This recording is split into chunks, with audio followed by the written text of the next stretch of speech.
Weekdays মানেই কাজ, রান্না, দায়িত্ব আর এন্ডলেস রুটিন। যদিও উইকেন্ড মানেও তাই, কিন্তু এই উইকেন্ডে একটু ব্রেক নেওয়া, একটু নেচারের কাছে যাওয়া আর নিজের মতো কিছু সময় কাটানো। চলো ঘুরে আসি কার ক্যাম্পিংয়ে। অনেক দিন পর একটা উইকেন্ডে আমরা একটু বের হচ্ছি সিয়াটলের ব্যস্ততা থেকে একটু দূরে। শুধু একটা ছোট্ট রোড ট্রিপ, একটু কার ক্যাম্পিং আর নেচারের মধ্যে একটু শান্ত সময় কাটানো, এটাই আমাদের এই ট্রিপের মেইন উদ্দেশ্য।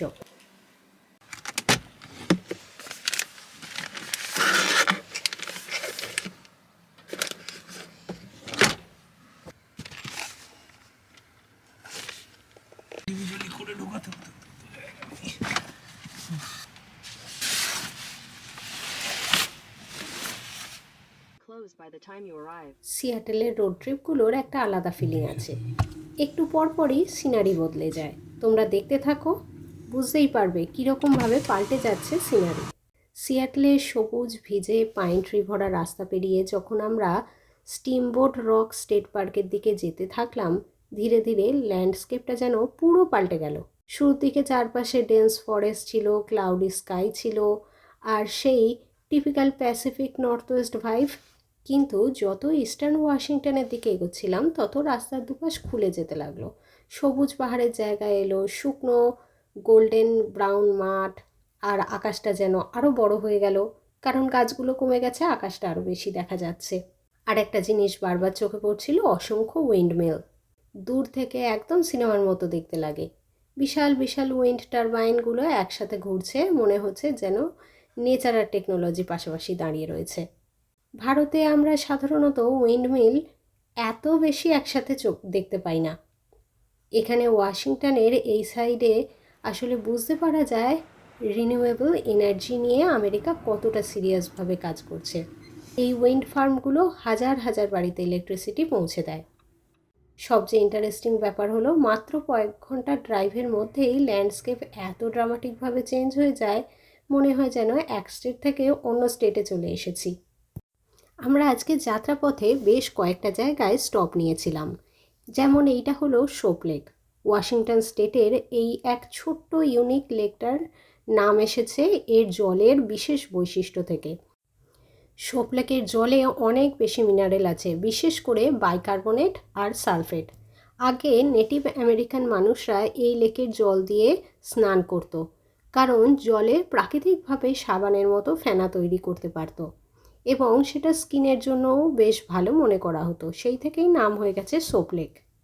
তবে এই লেকের জলে এত বেশি মিনারেল আছে যে সাধারণ মাছ খুবই কম বাঁচতে পারে। অফিসের কাজকর্ম সেরে বেরোতে আমাদের তো একটু বেশি সময় লেগে গেছে অবশ্যই, সেই জন্য একটু বিকেলই হয়ে এসেছে। আলোটা অনেকটা সাইডে চলে গেছে, রাস্তার বিউটিটা কিছুটা হলেও কমে গেছে। এর আগে আমরা একবার এসেছিলাম, তখন আরও বেশি ভালো লেগেছিল চকচকে রোদের মধ্যে দেখতে। যাই হোক, এবার আমরা এসেছি লেক লেনোর কেভ। এই কেভ হলো একদম আলাদা একটা জায়গা। এগুলো আসলে কেভ নয় কিন্তু, বরং লাভা টিউব। প্রায় 15,000 বছর আগে আগ্নেয়গিরির লাভা প্রবাহিত হয়ে মাটির ওপর দিয়ে বয়ে গেছে। ওপরের অংশ ঠান্ডা হয়ে সলিড হয়ে গেলেও নিচে গরম লাভা বয়ে গিয়েছিল। পরে সেটা বেরিয়ে গেলে তৈরি হয়েছিল ফাঁপা টানেল। এইগুলোই আজকের কেভস। একটা ছোট্ট ট্রেল আছে, সিঁড়ি দিয়ে উঠে তারপরে ডান দিক না বাঁ দিক তোমাকে ডিসাইড করতে হবে। আমরা ডান দিকে গেছিলাম, আর দেখো আমি ওই কেভের ভেতরে ঢুকেছিলাম। পুরো যেন একটা চোখের মতো দেখতে লাগছে। ভেতরটা যেহেতু অন্ধকার আর বাইরেটা উজ্জ্বল, সেই চোখটা আরও ভালো করে বোঝা যাচ্ছে। এখানে হাঁটতে হাঁটতে মনে হবে যে কোনো এনসিয়েন্ট ভলকানিক ওয়ার্ল্ডের ভেতরে ঢুকে গেছি। কিন্তু কেভে আসার রাস্তাটা কিন্তু বেশ খাড়াই, একটু অসাবধান হলেই পড়ে যাওয়ার চান্স আছে। তবে অসাবধান হলে তবেই পড়ে যাবে, এতটাও সরু নয় যে এমনিই পড়ে যাবে। এই একটা অন্যরকম ওয়াশিংটন দেখতে আমাদের কিন্তু বেশ ভালো লাগছিল। তোমাদের কেমন লাগছে কমেন্টে লিখে জানাও আমাকে। আর এই যে সাদা সাদা ব্যাপারটা দেখছো, এগুলো কিন্তু সল্ট। এরকম আমরা ডেথ ভ্যালিতে গেছিলাম ক্যালিফোর্নিয়ায়, সেখানেও দেখেছিলাম। দেখো এখান থেকে ভিউটা কি অসাধারণ লাগছে। এরপরে আমরা গেলাম লেক লেনোর পাবলিক অ্যাক্সেসে। এইখানে দাঁড়িয়ে জলের উপর রিফ্লেকশানটা দেখতে ভীষণ ভালো লাগছিল। জলটা মোটামুটি শান্তই ছিল, সেই জন্য রিফ্লেকশানটা খুব স্পষ্টভাবে দেখা যাচ্ছিল। খুব বেশিক্ষণ দাঁড়ানোর আমাদের সময় নেই, পরের ডেস্টিনেশনে যাই, যেটা হচ্ছে ডিপ লেক। ছোট্ট কিন্তু গভীর রহস্য। এটা হলো খুবই ডিপ শান্ত একটা লেক, তৈরি হয়েছে আইসেজ ফ্লাড এবং ভলক্যানিক অ্যাক্টিভিটির মিশ্রণে। এটা ছোট হলেও জলের ডেপথ অনেক বেশি, আর চারপাশে কোয়াইট ল্যান্ডস্কেপ একদম মেডিটেটিভ ভাইব দেয়। একটুখানি বোর্ড ওয়াক করা ছিল, সেইখান দিয়ে হেঁটে হেঁটেই আমরা এই লেকটার পাশে পৌঁছে গেছিলাম। এরপরে আমরা যেখানে দাঁড়াবো সেই জায়গাটার নাম হচ্ছে ড্রাই ফলস লেক। আজকে এটা একটা শান্ত লেক, কিন্তু একসময় পৃথিবীর সবচেয়ে বড় জলপ্রপাতের একটা ছিল। আইসেজের সময় মিজোলা ফ্লাড নামে একটা বিশাল গ্লেশিয়ার ভেঙে পড়েছিল। সেই জল এত দ্রুত আর এত বিশাল পরিমাণে আসে যে পুরো জায়গাটা জুড়ে জায়গান্টিক ওয়াটারফলস তৈরি হয়েছিল। দেখো, আমরা চলতে চলতে একটা ছোট্ট সাপও দেখতে পেয়েছি। আর এই যে লেকটা, এই লেকটায় কিন্তু ফিশিংও করা যায়, তবে একটা করে মাছই তোলা অ্যালাও। এখানে যে ওয়াটারফলটা ছিল সেটা নায়াগ্রা ফলসের থেকেও অনেক বড় ছিল। এখন এই বিশাল জলপ্রপাতটা শুকিয়ে গেছে, তাই এর নাম হয়েছে ড্রাই ফলস। যাই হোক, গল্প করতে করতে পৌঁছে গেছি পার্চ লেকে। এটা হলো একটা ছোট্ট রিক্রিয়েশনাল লেক। এখানে ফিশিং, ক্যাম্পিং আর বেশ একটু শান্ত সময় কাটানো যায়। তারপরেই আমরা চলে গেলাম সানলেক স্টেট পার্ক। এখান থেকে ড্রাই ফলস, ছোট বড় লেক, ডেজার্ট, ক্যানিয়ন টাইপের ল্যান্ডস্কেপ, ক্যাম্পিং, হাইকিং স্পট, অনেক কিছু দেখা যায়। এটা একদিক থেকে বলতে পারো আইসেজ ফ্লাড হিস্ট্রির একটা লাইভ মিউজিয়াম। এক্ষুনি তোমাদের দেখালাম ওপরে ছোট্ট ড্রাই ফলস ভিজিটার সেন্টার, এইবার আমরা সেখানেই যাচ্ছি। এবার এখান থেকে দেখো আমরা কোথায় গেছিলাম। এখান থেকে এই যে বিশাল একটা ক্যানিয়ন লাইক ভিউ দেখা যাচ্ছে, সেটা সত্যিই ব্রেথটেকিং। কী যে অসাধারণ লাগছিল দেখতে। গ্লেশিয়ার লেক ভেঙে পড়ার পরে যে প্রেশার তৈরি হয়েছিল, তাইতেই মাটি কেটে ডিপ ক্যানিয়ন তৈরি হয়ে গেছিল। পরে সেই জল শুকিয়ে যায়, কিন্তু আজকের এই বিশাল ক্লিফ আর লেক থেকে গেছে। অবশেষে আমাদের গন্তব্যে পৌঁছতে পৌঁছতে অন্ধকার প্রায় হয়েই গেল।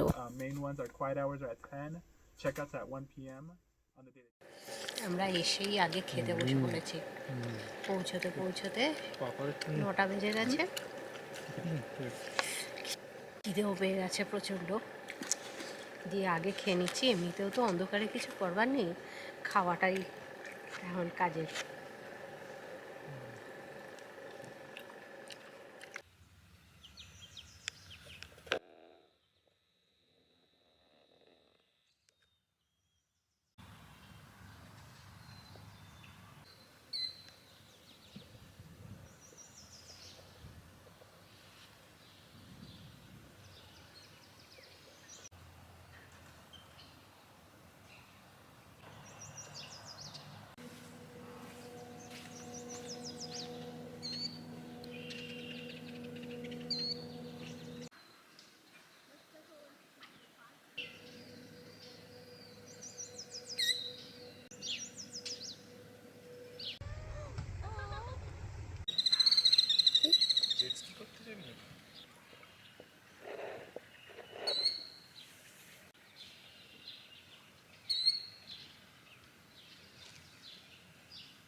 চার্জ হয়ে গেছে গাড়ি? সকালবেলা প্রকৃতির মাঝখানে এরকম একটা সময় কাটানো যে কি ভালো লাগে। মনে হচ্ছে শুধু বসে থাকি, রিল্যাক্স করি। খুব ভালো লাগছে। আর এই ক্যাম্পগ্রাউন্ডটাও ভীষণ সুন্দর। সামনেটায় জল রয়েছে। এটা হচ্ছে ব্যাঙ্কস লেক। তো সামনেটা লেকের একটু ছোট্ট একটু পার্ট রয়েছে, একেবারে ক্যাম্প গ্রাউন্ড থেকে দেখা যাচ্ছে সবুজ ঘাস, পিকনিক বেঞ্চও করা রয়েছে, সামনে ফায়ার পিটও আছে। যদিও আমরা কালকে অনেক রাত্রিরে এসে পৌঁছেছি বলে আর আগুন জ্বালানো হয়নি, রাত্রিটা বেশ ঠান্ডা হয়ে যায়। এখন রোদে থাকলে, রোদে খানিকক্ষণ থাকলেই গা জ্বালা করছে, কিন্তু ছাওয়ায় গেলে ঠান্ডা ঠান্ডা লাগছে, জ্যাকেটটা পরে তখন আরাম হচ্ছে। তো এই রকম আর কি এখানকার ওয়েদার আপাতত। ভালো লাগছে, আমার তো মনে হচ্ছে এখানেই অ্যাকচুয়ালি এই পার্কটায় আমরা এসেছি একটা হাইক করব বলে। আমরা করোনার টাইমে এই পার্কটায় একবার এসেছিলাম, এই অন্য ওয়াশিংটন দেখেছিলাম তখন প্রথম। তো একটা হাইক তখন দেখেছিলাম, কিন্তু আমাদের কাছে প্রপার শ্যু তখন ছিল না। মানে ডিস্টেন্সটা খুব বেশি নয় হাইকিংটার, কিন্তু খাড়াই ওঠা, আর রাস্তাটা ঝুড়ো ঝুড়ো পাথরের। তো প্রপার শ্যু ছাড়া ওঠা বেশ অসুবিধাজনক, সেই জন্য আর ওঠা হয়নি। সেইটা করব বলেই মেন এসেছি আবার। আর এই ক্যাম্পগ্রাউন্ডটা তখন দেখেও এত ভালো লেগেছিল, এখানে একটা রাত থাকবো সেটা আমাদের ইচ্ছা ছিল। তো সেই জন্য এখানে ক্যাম্পগ্রাউন্ড বুক করেছিলাম। অনেক দিন আগে এখানে বুক করতে হয়, দিনের হিসাবে নয়, মাসের হিসাবে। অ্যাকচুয়ালি আমরা মোটামুটি মাস 4 বা মাস 5 আগে বুক করে রেখেছিলাম। তো এই ব্যাপারে এবার ওই হাইকটা করব ভেবে এসেছি, তো সেই জন্য ওই হাইকটা করতে যাব। না হলে আমার ইচ্ছা করছে শুধু ওই একটা কিছু পেতে ঘাসের উপরে শুয়ে থাকি। সকালবেলা উঠে এই শান্ত পরিবেশে আর এরকম সুন্দর একটা নেচারের মাঝখানে খুব বেশি কথা বলতে ইচ্ছা করলো না, তাই পুরোটাই প্রায় ভয়েস ওভার দিলাম আজকে। ওয়াশিংটন স্টেটে গ্র্যান্ড কাউন্টিতে এই স্টিমবোট রক স্টেট পার্কটা হলো একটা অন্যরকম ন্যাচারাল ওয়ান্ডার, যেটা দেখলেই মনে হয় ডেজার্টের মধ্যে একটা সাডেন গ্রিন ওয়েসিস। সব রকম সুবিধা আছে এই পার্কের মধ্যে, যেমন দেখালাম তোমাদের ফিশ ক্লিনিং স্টেশন। ক্যাম্পিংয়ের জন্য এই পার্কটা খুবই ফেমাস, স্পেশালি সামার সিজনে। আরভি সাইট, টেন্ট ক্যাম্পিং, ফুল হুকআপ সাইট, সব রকম ফ্যাসিলিটি আছে। Clean restroom, shower, drinking water, সব কিছু অ্যাভেলেবেল। ফ্যামিলি ফ্রেন্ডলি এনভায়রনমেন্ট, বাচ্চাদের জন্য প্লেগ্রাউন্ড আছে। ক্যাম্প সাইটগুলো তো লেক ভিউ বা রক ভিউ দিয়ে সারাউন্ডেড। পার্কটা যে খুব বিশাল বড় তাই নয়, কিন্তু এই পার্কের মধ্যে যে মেন অ্যাট্রাকশান সেটা হলো এই স্টিম বোট রক নামের একটা বিশাল বাসল্ট রক ফরমেশন, প্রায় 800 ফুট উঁচু। এই রকটা একটা হিউজ আইল্যান্ডের মতো ব্যাংক লেকের মাঝখানে দাঁড়িয়ে আছে। এটা আইসেজের ম্যাসিভ ফ্লাডের কারণে তৈরি হয়েছিল, যেখানে ঝড়ের মতো জল পুরো ল্যান্ডস্কেপটাকে কেটে দিয়ে একটা ইউনিক স্ট্রাকচার বানিয়েছিল। আর সেই রকটার ওপরেই আমরা উঠছি এখন। ওঠার রাস্তাটা পুরো এরকম ঝুড়ো ঝুড়ো পাথরে ভরা, তাই এমনি ওঠার কষ্ট না থাকলেও ওই ঝুড়ো পাথরগুলো খুব সাবধানে পা ফেলে ফেলে উঠতে হচ্ছিল। আর তার মধ্যে এখন তো স্প্রিং, চারিদিকে বনফুল হয়ে রয়েছে, তার মধ্যে প্রজাপতি, মৌমাছি ঘুরে বেড়াচ্ছে। পৌঁছে গেছি উপরে। টিমরক বোট যে পাহাড় বলো পাথর বলো যা কিছুই, সেইটার মাথায় পৌঁছে গেছি। লেখা ছিল 800 ফিট এলিভেশন গেন। ঠিক আছে, ওকে, কিছু সেরকম কষ্টও হয়নি, কিছুই হয়নি, উঠে পড়েছি। এবার এর মাথাটা নয়, অ্যাকচুয়ালি নেবে যেতে হবে। এইটা থেকে নামতে হবে, পাশেরটায় উঠতে হবে, এরকম করে পুরোটা 600 একর। তো ঘোরার জন্য প্রচুর সময়, যত পারবে ঘুরতে পারবে।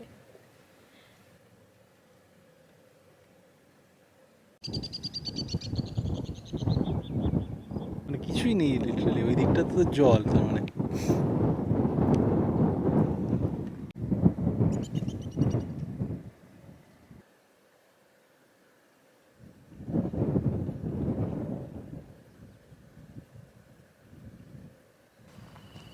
এই যে পাহাড়টা, এই পাহাড়ের শেষটা দেখো একদম শির ড্রপ। তবে ভেবো না আমি অত ধারে গিয়ে ছবি তুলেছি, আমার লম্বা ট্রাইপড আছে, ট্রাইপডটাকে এগিয়ে দিয়ে ছবি তুলেছি। ক্যাম্প গ্রাউন্ডগুলো কিন্তু হেভি করা, এখানে একটা লুপ, এখানে একটা লুপ, এখানে একটা লুপ। জরুরি তো দরকার তো নয় যে হাইক করতে হবে।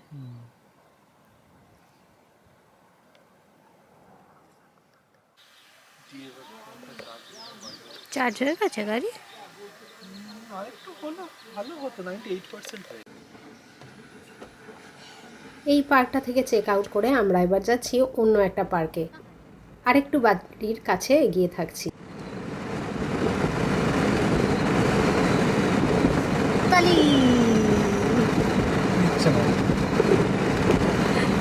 কালীঘাটে অন্য জায়গায় পৌঁছলাম না তো। এবার আমরা যাচ্ছি ওয়ানাচি কনফারেন্স স্টেট পার্ক, ওয়াশিংটনের আরও একটা অন্যরকম সুন্দর জায়গা। এই পার্কটার সবচেয়ে ইন্টারেস্টিং ব্যাপার হলো ওয়ানাচি রিভার আর কলম্বিয়া রিভারে এসে একসাথে মিলেছে। এই দুটো নদীর মিলন থেকেই এসেছে কনফ্লুয়েন্স নামটা। সিয়াটলের সবুজ ফরেস্ট, রেনি ওয়েদার থেকে এখানে আস্তে আস্তে ল্যান্ডস্কেপটা ধীরে ধীরে পুরো বদলে গেছে। গতকাল যেখানে গেছিলাম তার থেকে একটু বেশি সবুজ যদিও এই জায়গাটা। এখানে আবার আছে বিশাল রিভার ভিউ। তবে এই পার্কটা শহরের একদম মাঝখানে, তাই কোনো কিছুরই অভাব নেই, যা চাইবে হাতের কাছেই সমস্ত কিছু পেয়ে যাবে। এই পার্কটাও ক্যাম্পিংয়ের জন্য খুব popular. Tent camping, RV camping, boating, kayaking, cycling সব কিছুর ব্যবস্থা আছে। ফ্যামিলি ট্রিপ হোক বা পিসফুল উইকেন্ড গেটওয়ে, দুটোর জন্যই দারুণভাবে ফেমাস এই জায়গাটা।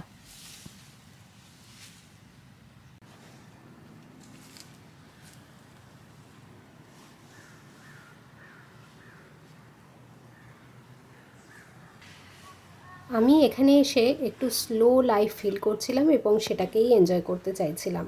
এই পার্কে কোনো অ্যাক্টিভিটি করব না, শুধু একটু রিল্যাক্স করব। হ্যাঁ, তবে রাতে বারবিকিউও করব আজকে, গতকাল তো করা হয়নি।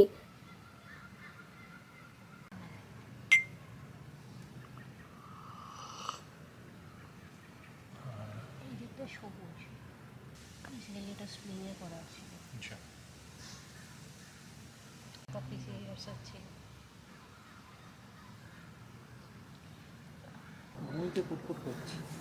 আমাদের ক্যাম্প সাইট থেকেই দেখা যাচ্ছিল একটা ব্রিজ। ভাবলাম দুজনে একটুখানি হেঁটে আসি, ওই হার্ডলি 10-15 মিনিট লাগবে আর কি। রিভারটা ওখান থেকে দেখা যাবে।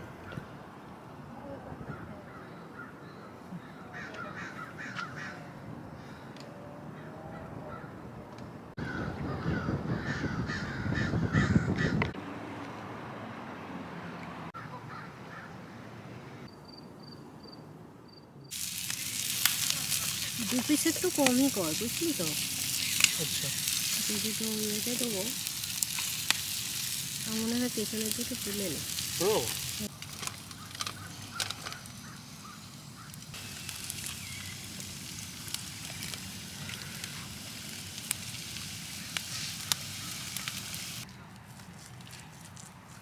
নুন লেবু মাখিয়ে দিচ্ছি।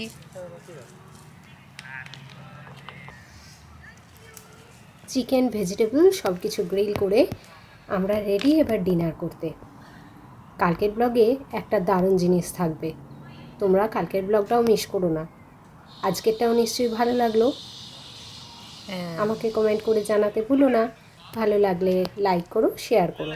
আবার পরে দেখা হবে আরও একটা নতুন বাংলা ব্লগ নিয়ে। তার মধ্যে সবাই সুস্থ থেকো, ভালো থেকো, হ্যাপি থেকো। টাটা আজকের মতো।